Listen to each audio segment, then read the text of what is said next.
Welcome back to gossips garage. ఆయన ఓటమి అంటే తెలియని పొలిటీషియన్. ప్రతి ఎలక్షన్ అప్పుడు కొత్త నియోజకవర్గం ఎంచుకోవడం ఆయన స్పెషాలిటీ. ఎంపీగా వెలుగు వెలిగి తర్వాత మంత్రిగా చక్రం తిప్పిన ఆయన ఇప్పుడు కేవలం ఎమ్మెల్యేగా మిగిలిపోయారు. దీంతో ఆయన సరికొత్త పొలిటికల్ స్కెచ్ ను తెర మీదకు తెస్తున్నారట. వచ్చే ఎన్నికల నాటికి తన వారసుని రంగంలోకి దింపి మంత్రిని చేయాలని కలలు కంటున్నారట. ఎవరా నేత? ఇంతకు ఆయన వేస్తున్న స్కెచ్ ఏంటి?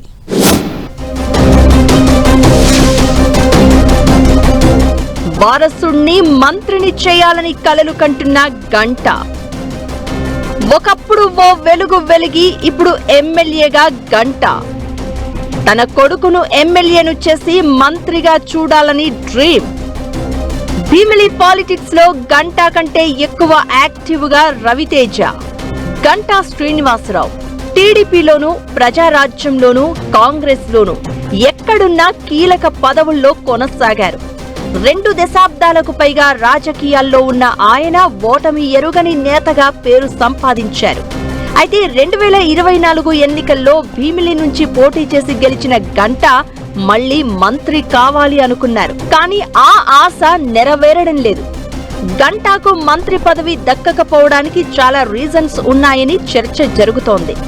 సామాజిక వర్గ సమీకరణాల్లో భాగంగా గంటాకు అమాత్య యోగం దక్కలేదని కొందరు చెబుతున్నా అసలు అధిష్టానమే ఆయన్ని పక్కన పెట్టిందన్న టాక్ ఉంది. టీడీపీ ప్రతిపక్షంలో ఉన్నప్పుడు పార్టీకి అంటి ముట్టనట్లుగా వ్యవహరించారు అని, చంద్రబాబు అరెస్ట్ పై గంట రియాక్ట్ కాలేదని ఆయనపై పార్టీ అధిష్టానం అసంతృప్తిగా ఉందట. టీడీపీని వీడి వైసీపీలో చేరేందుకు గంటా శ్రీనివాసరావు ప్రయత్నాలు చేశారని అప్పట్లో ప్రచారం బాగా జరిగింది. దీంతో అధికారంలోకి వచ్చిన తర్వాత టీడీపీ అధిష్టానం గంటాను పక్కన పెట్టేసిందన్న ప్రచారం జరుగుతోంది.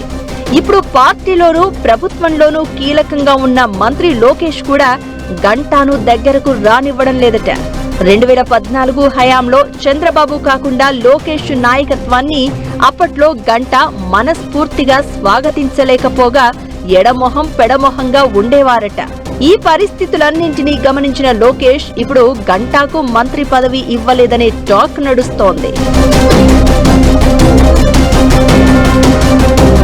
గతంలో 2 సార్లు మంత్రి, ఓసారి ఎంపీగా విశాఖలో బుగ్గకారులో రై రైమంటూ తన హవాను నడిపించిన గంట ఇప్పుడు కేవలం ఎమ్మెల్యేగా పరిమితం కాలేకపోతున్నారట. పోనీ తర్వాత ఎప్పుడైనా మంత్రివర్గ విస్తరణ జరిగితే ఛాన్స్ వస్తుందా అంటే అది డౌటే అని తెలిసిపోయిందట. తన సహచరులైన అయ్యన్న పాత్రుడు స్పీకర్ గా, ఒకప్పుడు తాను ఎమ్మెల్యే సీటు ఇప్పించిన ఎమ్మెల్యే వంగలపూడి అనిత హోం మంత్రిగా, గాజువాక ఎమ్మెల్యేగా ఉన్న పల్లా శ్రీనివాసరావు రాష్ట్ర పార్టీ అధ్యక్షుడిగా బుగ్గకార్లలో తిరుగుతూ ఉంటే తాను మాత్రం ఎమ్మెల్యేగా మిగిలిపోవలసి వచ్చిందని ఆవేదన వ్యక్తం చేస్తున్నారట. దీంతో గంట తన పొలిటికల్ బ్రెయిన్ కు మళ్లీ ఇప్పుడు పని చెప్పారట. అందుకే ఇక రాజకీయాలకు ఫుల్ స్టాప్ పెట్టి తన కుమారుడు రవితేజను పొలిటికల్ స్క్రీన్ మీదకు తీసుకురావాలని తహతహలాడుతున్నారని గంట క్లోజ్ సర్కిల్స్ టాక్. నిజానికి తన కుమారుడు రవితేజను సిల్వర్ స్క్రీన్ పై చూడాలని గంట కోరిక. హీరోగా సినీ రంగంలో నిలబెట్టాలని గంట ప్రయత్నాలు చేశారు. జయదేవ్ పేరిట గతంలో రవితేజ హీరోగా సినిమా తీశారు. మెగాస్టార్ చిరంజీవితో పాటు పలువురు సినీ ప్రముఖులతో తనకున్న సన్నిహిత సంబంధాలు కలిసి వస్తాయని భావించారట. అయితే ఆ జయదేవ్ మూవీ మొదటి షోతోనే ముగిసిపోవడంతో ఇక పొలిటికల్ ఫీల్డే బెటర్ అనే నిర్ణయానికి వచ్చారట. అప్పటి నుంచి గంటాకు తోడుగా అడపాదడపా మాత్రమే రాజకీయాల్లో రవితేజ కనిపించేవారు. ఇప్పుడు సీన్ మారింది. గంటా కంటే ఎక్కువగా ఆయన కుమారుడు రవితేజనే భీమిలిలో ఎక్కువగా కనిపిస్తున్నారు.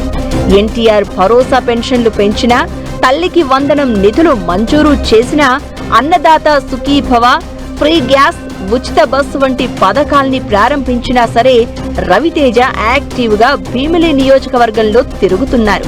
అలాగే నియోజకవర్గానికి సంబంధించిన కీలక అంశాలపై రవితేజనే అధికారులతో మాట్లాడుతున్నారు.